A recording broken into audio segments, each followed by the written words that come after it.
he'd bought these futures contracts, and the market starts to go up, so he buys. Starts to go up, so he's pretty excited about that, and then it starts to go down.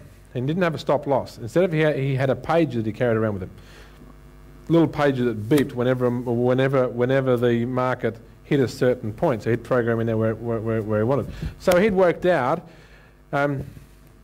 you know, if it gets below this point here, I'll sell. But he never placed a stop loss. He just did this in his head and said, oh, well, if it goes on that point. And he'd understood a little bit again, retracement levels, and he knew there was a 50% here and a 66 and a 75. And anyway, the market comes down here.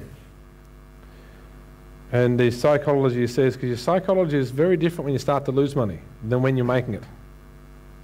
It gets down to there, and you think, it's going to turn, oh yeah, I'll hold, it's turning. Oops, no, it didn't. It's got to turn here, It comes down, and it's got to turn here, And all of a sudden, people's psychology just goes out the window. And then it gets down so far that they're losing so much. They say, well, I can't sell now because I've got this big loss. It's got to come up soon. It just can't keep going down. And then it goes down the last little bit and consumes all their money, and then it turns around after they're totally out of the market.